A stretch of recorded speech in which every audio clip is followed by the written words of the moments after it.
estamos chegando com mais um Sala de Entrevistas e que bom que você está recebendo a gente novamente na sua casa. E hoje, gente, a gente vai falar de um assunto que acomete todos nós, a ansiedade. É isso mesmo, não tem como você não ser ansioso. A ansiedade nos move, faz com que a gente produza no trabalho, em casa. A ansiedade, ela é benéfica, mas ela também pode ser maléfica à saúde. Tem a ansiedade que deixa a gente doente, que deixa as pessoas aí pensativas demais, nervosas demais, e é essa ansiedade que não faz a gente produzir e que deixa aí o Brasil entre os países mais ansiosos, maleficamente, do mundo. E sobre isso, eu trouxe um especialista no assunto para conversar com a gente, o terapeuta, psicólogo Samuel Oliveira. Obrigada pela presença, e é isso mesmo, todo mundo tem que ser ansioso, senão é psicopata, né? Pelo que eu sei da literatura, né? Doutor, obrigada pela presença. Obrigado, muito bom dia, vou chamar de Mi. Pode chamar, fica à vontade. Bom dia à nossa audiência também. A gente estava conversando aqui sobre os países mais ansiosos do mundo, né? E o Brasil, ele se enquadra num deles, né? Um dos países mais ansiosos realmente. Você fez uma introdução, já deu uma aula aqui para nós, né? Sobre a ansiedade, o benefício, que ela é importante, todo mundo sente, né? Não tem como não sentir ansiedade. Eu acho que, olha, todas as informações estão perfeitas.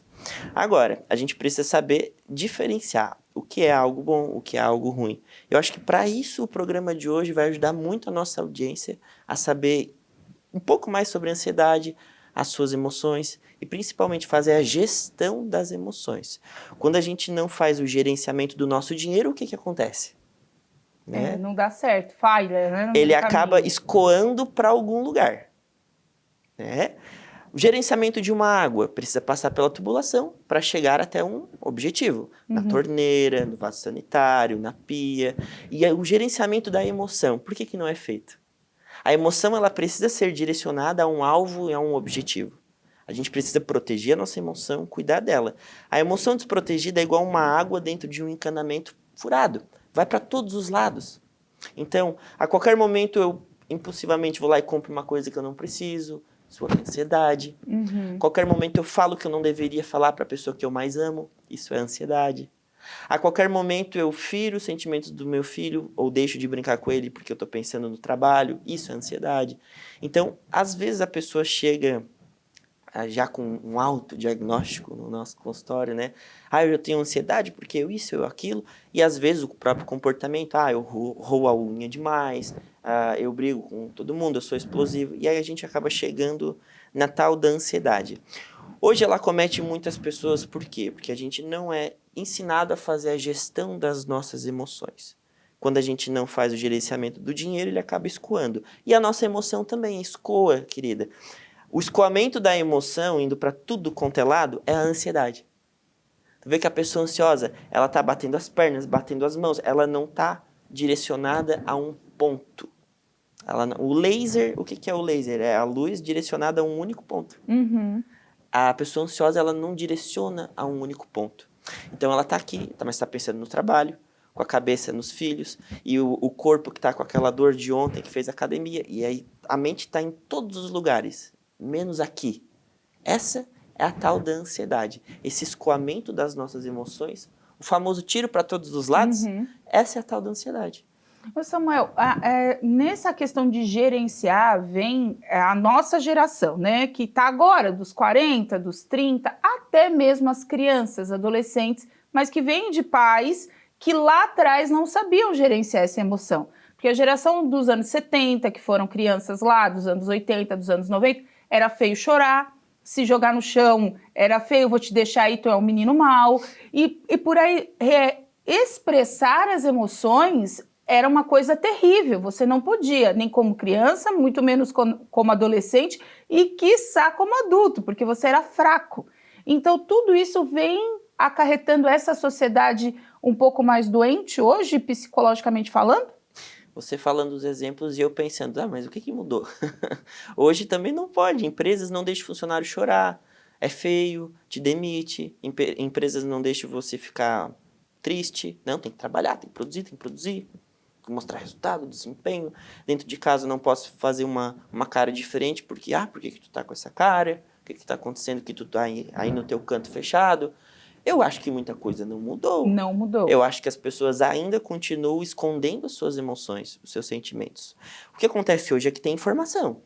A gente sabe que é necessário expressar nossa tristeza, etc e tal. E até um estudo outro dia eu ouvi na rádio, um especialista falando que tem no lacrimejar, na lágrima tem gordura.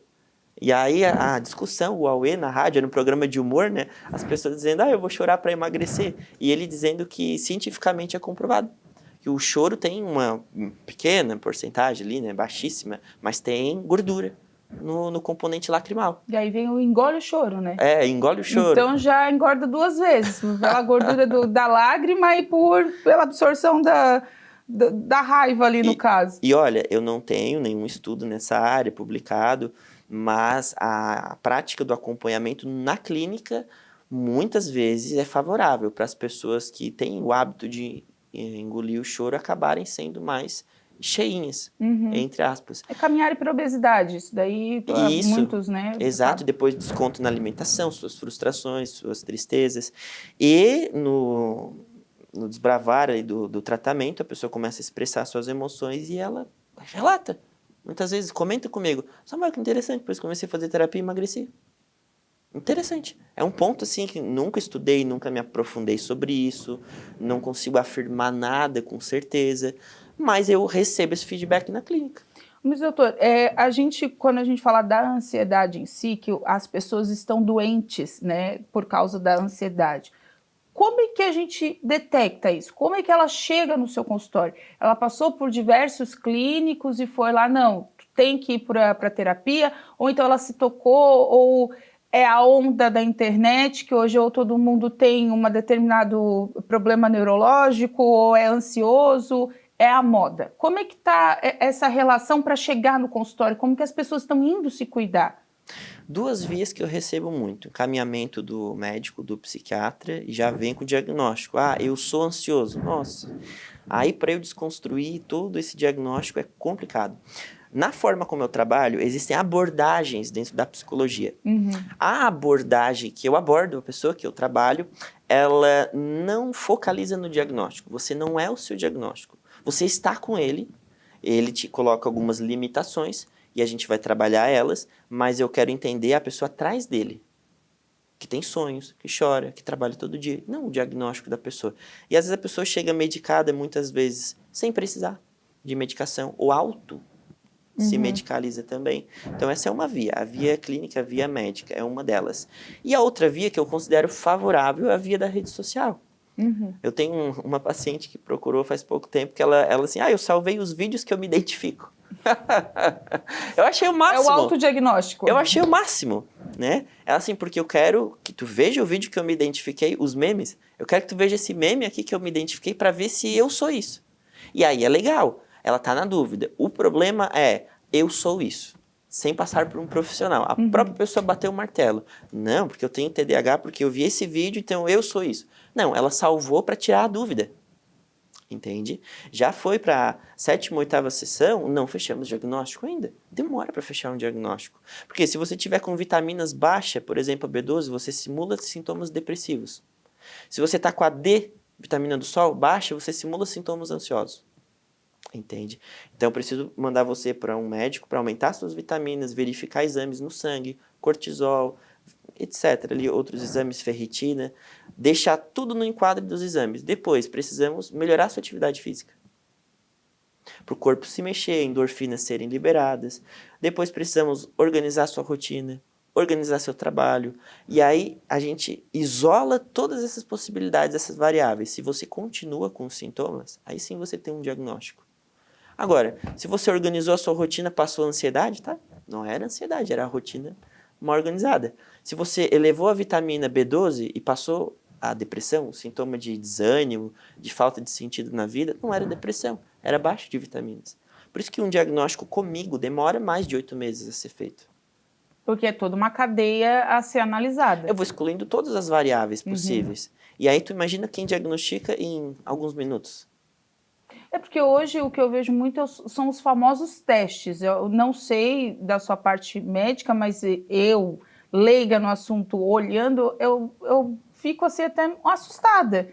Porque você vai lá, tem muito teste na internet, né? Até não sei se são psicólogos de verdade ou se são pseudo-psicólogos, enfim, a internet aceita tudo também. Vai lá, responde 5 perguntas. Ah, tu respondeu, deu tantos pontos, então você tem TDAH. Ah, você responde, então você é ansioso. Então, tem esses questionários que levam as pessoas a induzir o erro também, né, E doutor? o teste, o questionário, ele não leva em conta o fator humano. Uhum. Igual outro dia estavam me perguntando, né? Com essa história de chat GPT, de tecnologia, de futuro e tal, vai substituir a terapia, conversar com o robô? Não. O robô nunca vai te dar um abraço que tu tá precisando. Eu brinco que o brasileiro ele é muito carente. E só aqui que funciona call center por causa disso. Você liga para reclamar de uma coisa, daqui a pouco tu já está contando da história da tua vida, né, para o Exato. atendente, né? Se ele resolveu a tua situação, tu já vira o melhor amigo. Por isso que call center funciona. E realmente, o toque, a palavra, o humano, é quase impossível, né, de ser substituído. Mas as pessoas ainda têm medo disso. Exato. E o profissional psicólogo, ele é treinado para descobrir o que não é dito, Uhum. para escutar o que não é falado. Então, às vezes, a pessoa vem com um discurso pronto, porque eu sinto isso, porque já tem 3 meses que isso acontece, porque é no mesmo lugar, nananana, mas o corpo revela outros fatores. Por exemplo, aí eu pergunto para você, você gosta do seu marido? Um exemplo aleatório. Aí você diz para mim, verbalmente, assim, ó, eu amo ele. Mas o seu rosto faz assim, ó, enquanto você diz que ama o seu marido. Uhum. Então, aqui temos um comportamento incongruente. A fala diz uma coisa, o rosto outra. Né? Ou, por exemplo, você costuma ser afetuoso com seu filho? Aí você faz assim, ó, eu pergunto, né? Aí você faz, claro que eu sou, Samuel. Opa, o corpo disse que não é.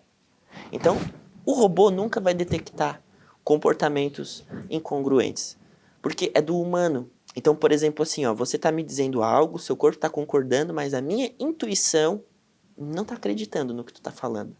E por isso que o humano é insubstituível. E isso, porque o profissional tem um feeling, tem o que ele está sentindo naquele momento. Por exemplo, você entra na minha sala e do nada eu começo a sentir um nó na garganta. Eu, profissional. E aí eu te pergunto o que tu tá sentindo, e aí lá ao longo da sessão você diz assim, já faz um tempo que eu tô com um nó na garganta. Mas antes o outro humano na sua frente sentiu o que você estava sentindo. A tal da empatia. Isso o robô nunca substitui. Então os testes online muitas vezes não têm o fator humano levado em consideração.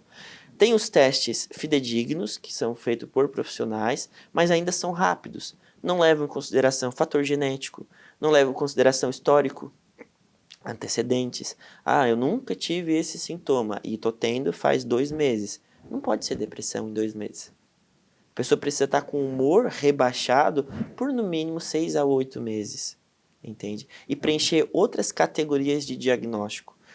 Não tem como eu acordar num dia depressivo, desanimado e achar que estou com depressão. Não é. Pode ser muitas outras coisas. Pode ser, por exemplo, agora eu vou falar pra gente rir, o preço da gasolina que subiu. Pois é. Aí eu acordei desanimado. Ou o salário que deveria ter entrado e atrasou um pouquinho. Ou, sei lá, uma ligação que eu estava esperando e não recebi. Nem tudo é um transtorno. E a gente está adoecendo coletivamente e rápido por achar que tudo é um transtorno. E por querer colocar em categorias qualquer sofrimento humano do dia a dia. Todo humano se decepciona, se desaponta, se frustra. Mas para eu não sentir a frustração, eu preciso dizer que não, isso aqui é TDAH, isso aqui é ansiedade, isso aqui é pânico. Tem que rotular, igual o relacionamento. Se não é namoro, noivado, casamento, não funciona. E quando eu rotulo, eu me alivio porque eu tenho um crachá para te dizer, é por causa disso. Tu não pode brigar comigo, é porque eu sou TDAH. Tu não pode me cobrar produção aqui no trabalho.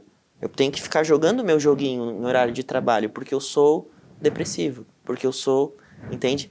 E quando eu falo isso, eu não quero desconsiderar pessoas que têm um diagnóstico feito de forma correta. Eu falo das pessoas que se autodiagnosticam, eu falo das pessoas que pegam um profissional em uma sessão, um profissional despreparado, acabam recebendo esse diagnóstico e aí usam de carteirada esse diagnóstico. Em vez de procurar ajuda, saem dizendo, eu sou isso para ganhar benefícios em troca disso.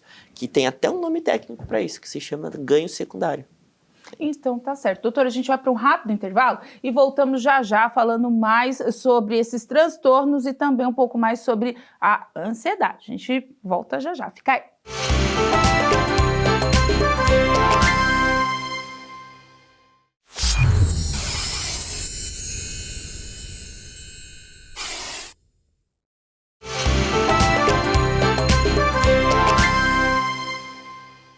De volta então com o nosso Sala de Entrevistas, lembrando que se você perdeu o primeiro bloco, não fica triste, vai estar tudo disponível no nosso site, através do canal do YouTube, /TV Primavera Criciúma, e também depois fica também no nosso Instagram, TV Primavera Criciúma, disponível para você toda essa entrevista para você compartilhar e dividir com as pessoas boas informações e ser menos ansioso nesse quesito, né, Samuel, que muita gente é ansioso nesse grau de informação. Estourou uma fofoca de uma celebridade, aí começa um pipocar por outro. Uma coisinha aí, grupo de WhatsApp, grupo de não sei o que, Instagram e tal. Essa tecnologia, essa demanda de informação muito rápida, aleatória e sem fundamento, também gera uma crise de ansiedade na população, né? Mi, hoje uma criança de 5 ou 7 anos, é constatado cientificamente que ela tem mais informações do que o imperador romano Júlio César na vida inteira dele. Devido a esse grau de informação rápido que chega hoje. Exato. Então, as crianças têm uma tela na sala, uma tela na mão, uma tela no quarto, uma tela no carro. Aí vai viajar de ônibus, tem tela no ônibus, tem tela na escola. Teve escola de um determinado país que queria tirar o livro físico para botar livro digital, né? E aí... Foi em São Paulo. Vai economizar. Vai economizar papel, mas vai deixar a criança na tela o dia inteiro. Aí economiza papel e todo mundo tem que gastar com óculos. Esses dias até... Não são memes, são vídeos reais, principalmente da parte do Japão e da China, se eu não me engano, de crianças que dormindo, elas estavam passando o dedo como se fosse no celular. Dando espasmos, né? Assim. Espasmo, elas dormindo e fazendo como se estivesse com o celular, outra dormindo e assim, e teclando, ela sentada sem o celular na mão e teclando. E as pessoas falando do tamanho da dependência digital e como essas crianças depois se tornarão pessoas ansiosas. E aí já estão fazendo a desintoxicação dessas crianças. Imagina lá que a tecnologia é de berço, né? Aqui já é tanto, né? Mas aqui é um celular, pega o celular quebradinho, que não funciona tanto, lá já é de ponta. Então, é uma geração que vai vir com um grau, acho que, de ansiedade maior do que a gente, né? Com certeza, com certeza. Hoje a criança nasce com o tablet na mão, eu costumo dizer, né? E muitos meios digitais são bons, mas também muitos são ruins. O que se tinha antigamente? O digital para ensinar a falar, para ensinar rimas, para ensinar nome de fruta, né? Então, programinhas assim, da Peppa Pig, programas educativos, sei lá, outras TVs, assim, que é a TV que só passa desenho infantil, esse tipo de canal. Isso era muito produtivo, porque ajudava a criança a aprender. Hoje, o que a gente tem? Muito estímulo, com pouco limiar de cognição. Eu não preciso pensar. Eu só rotaciono o dedo, assim para cima, e passo de um Reels pro outro. Então, sei lá, um Reels que tá a pessoa dentro da casa, e o outro já tá a pessoa voando no avião. O cérebro não processa tanta informação assim, entende? Por isso que só vai passando, porque não é digerida essa informação, entende? Hoje as pessoas não conseguem mais ver um filme completo. As pessoas ficam agoniadas com um seriado. Eu recebi uma paciente esses dias que ela não consegue ver um episódio de seriado, ela tem que pular pro último, para primeiro saber o final, aí ela sabe o final, aí ela tem que voltar pro começo para assistir. Ela não consegue assistir sem não saber o final do seriado. Então, isso é o excesso da informação, essa intoxicação digital, né? Gera nas pessoas o que um dos meus professores, talvez você conhece, uma pessoa muito famosa, é o Dr. Augusto Cury. Sim. Ele descobriu que é a síndrome do pensamento acelerado. Então, a alta informação intoxica o indivíduo, gerando nele uma aceleração do seu pensamento. E a pessoa com o pensamento acelerado simula sintomas de TDAH, simula sintomas de ansiedade, simula sintomas de burnout, que é o vício em trabalho, o excesso de trabalho, simula vários outros sintomas, mas é a síndrome, não é um transtorno em si. A diferença, o transtorno muitas vezes tem o fator trauma e genético, biológico, fisiológico. Alguém da família também tem. A síndrome não, você injeta muitos estímulos e você causa isso por uma intoxicação voluntária. Então eu me coloco num ambiente que me pressiona e aí eu acelero meu pensamento. Me coloco num meio virtual de muitos estímulos e aí eu acelero meu pensamento. Então, a alta de estímulos digitais hoje está gerando nas pessoas a síndrome do pensamento acelerado, que está simulando transtornos. E aí profissionais que não são treinados e capacitados para fazer esse feeling estão errando o diagnóstico. E por isso saiu uma farmácia em cada esquina hoje em dia. E quando o senhor fala em simulação de diagnóstico, é claro, que as pessoas elas acabam desenvolvendo... Simulação de sintomas. De sintomas, desculpa. De sintomas, elas acabam desenvolvendo sintomas de determinadas doenças, de determinadas patologias, que elas não é só mental, mas pode ser físico também, né? Isso a gente já acompanha ao longo do tempo, porque o corpo é uma máquina, ela vai trabalhando tudo em conjunto, e tem uma hora que ela dá pane, né? Uma hora ela pifa, por isso que o mental é tão importante, né? Organizar. A ansiedade em si, ela é a ponta do iceberg de tudo? Começa tudo nela? O TDAH, o burnout, tudo começa lá na ansiedade? Ou ela fecha o pacote? Não, ela não é a ponta de tudo o resto que vem em seguida, porque eu posso ter depressão sem ansiedade. Uhum. E posso ter depressão com ansiedade. Ah, tá. Eu posso ter... É porque eu acho que a depressão é a única coisa que a pessoa não atrela à ansiedade, é só o que é mais agitado, né? Exato, se está agitado e ansioso. É. Não, às vezes o indivíduo extremamente quietinho é muito ansioso mentalmente. Então a Sim. gente não pode achar que todo ansioso é agitado, todo depressivo é triste. Entende? Por isso o diagnóstico diferencial de um profissional capacitado, que vai tirar a tua dúvida. Você falou um exemplo antes do vício ali em celular, e eu assisti um vídeo hoje de manhã que um paciente me mandou, a mãe com seu filho no colo, aqui no celular, embalando com o pé uma cadeirinha assim de embalar de criança, assim, né? Um bebê conforto, assim, e achando que estava embalando o próprio filho. Já viu esse vídeo? Já. E ela aqui no celular. Daí ela olha para a cadeira, em um determinado momento descobre que a criança não está ali e se assusta. E aí começa a procurar a criança pela casa. E aí em um determinado momento ela olha para o próprio braço e vê que a criança estava ali no próprio braço dela. Aí ela ri daquela situação e tal. Mas olha a desconexão corpo-mente e afeto. A gente sabe hoje que publicado pelo Centro Haitiano, inclusive, aqui em Criciúma, um artigo científico, a falta de afeto olhando nos olhos do bebê, da criança até 2 anos de idade, é um fator que impulsiona alcoolismo, obesidade, compulsão alimentar e vícios. O fator de falta de afeto olho no olho impede a criança de fazer um movimento na psicologia chamado de disfusão. Então, o movimento de a criança olha para o bico do seio da mãe e olha para os olhos. Esse movimento triangular, quando ele não acontece, já foi comprovado que acontece muitos transtornos por causa da falta desse movimento. E aí as mães colocam toalhinha no rosto, aí as mães ficam vendo televisão enquanto amamentam, né? Sem querer apontar culpados, nada do tipo, mas levando informações, para que talvez o nosso ouvinte possa levar para um vizinho, levar para o próprio filho quando tiver um filho, saber lidar, né, de uma forma correta. Então, hoje a gente se desconecta do corpo e a mente. O corpo está num lugar, a mente está em outro. E às vezes uma perna está num lugar, a outra perna está em outro lugar, né? Às vezes a pessoa com o pé faz uma coisa, com o braço faz outra, com o cotovelo já ajeita outra aqui, né? Então, isso ocasiona na gente uma ruptura, uma desconexão, uma patologia, né? E aí eu arrisco dizer, uma esquizofrenia. Uma esquizofrenia social e coletiva. Muitas vezes eu estou no estádio de futebol, mas aqui, resolvendo um pepino. Estou lá com a minha esposa, mas aqui, no celular. E aí depois à noite, dormimos bunda com bunda.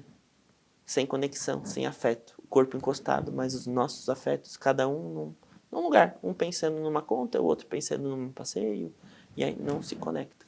Por isso, hoje é muito comum a gente ver placas em restaurantes, né? Desligue o Wi-Fi e conversem entre vocês. E isso é um antídoto.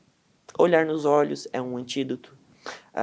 Apreciar as coisas simples é um antídoto. Falei antes que o cérebro não processa muitas informações. Tu passou de um vídeo que estava mostrando o quarto de uma pessoa para do nada um avião contornando o mundo. O cérebro não processa tantas informações.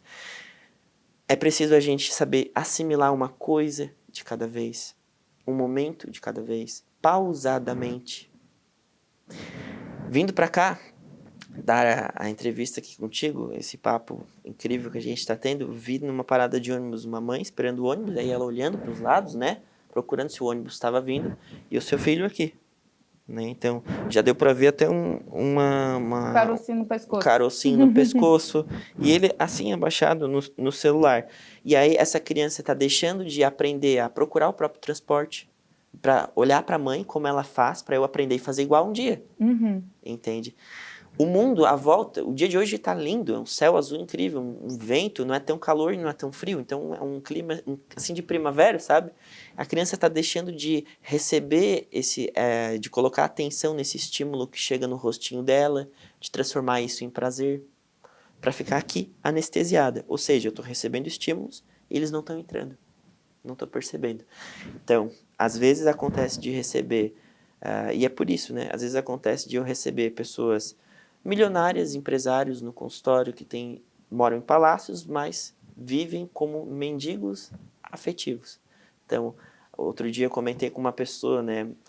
Eu cheguei de férias do consultório faz pouco tempo, fazem 2 semanas. Aí eu comentei com um cliente meu, agora de férias eu consegui até olhar para o teto da minha casa, para tirar as teias de aranha, que quando a gente olha, a gente vê. Quando no dia a dia a gente só olha aqui, né? A gente dificilmente olha assim ou assim. E aí ele assim, tu sabe que eu nunca olhei pro teto da minha casa. Eu entro para comer e dormir e saio. É a questão da gente nem conhecer o vizinho hoje, né? No prédio, na rua, enfim. Eu nunca olhei as rachaduras da minha casa. Eu nunca olhei se tem a cor do rejunte dos pisos da minha casa. E aí eu comecei a fazer perguntas nesse sentido, né? Quantos armários tu tem na tua cozinha? Eu não sei. Quem que pagou? Eu. A pessoa dizia, eu paguei. Eu ajudei a pessoa, inclusive, a encaixar. E não sei quantos armários tem na minha cozinha. Quantas facas você tem na sua gaveta? Não sei. E a pessoa foi se dando conta que o óbvio ela não sabia. Porque a mente sempre estava em outro lugar. A mente sempre estava com outras preocupações. A mente sempre estava preocupando com aquilo que ela achava que era importante, enquanto isso não sabia nem quantas facas tinha na própria gaveta. Quando eu não sei quantas facas tem na minha própria gaveta, o que acontece? Quando eu passo numa loja e vejo algo que me toca, eu vou lá e compro. Porque eu nem sei quantas eu tenho. Aí acontece de hoje pais terem quartos, né, inundados de brinquedos que não são brincados. Filhos inundados de roupas que não são usadas. Né? E aí a gente está precisando urgente aprender a fazer muito do pouco. E não viver em montoeiras de objetos. Daqui a pouco não vai se ter espaço dentro de casa para se colocar um guarda-roupa de tanta tecnologia, de tanto videogame, de tanto entulho que não é usado para nada, para absolutamente nada. E tudo isso gera ansiedade, porque quanto mais coisa, mais bagunça, mais tralha, tu vai olhando, tem uma hora que tu não sabe nem para onde, o que tu tá fazendo ali, né? E daqui a pouco viram os acumuladores da vida, né? Exato. Quando eu trato um acumulador ou uma pessoa apegada, eu não gosto de transtorno, de falar transtorno. Então, eu sou acumulador. Não, tu é um ser humano que tá com essa dificuldade nesse momento. Então, eu já tiro essa questão de diagnóstico, porque a forma como eu abordo é assim. Aí, eu sugiro sempre que a pessoa, se está na dúvida se vai usar ou não, coloque na caixa dos 3 meses. O que é a caixa dos 3 meses? Tu coloca lá por 3 meses.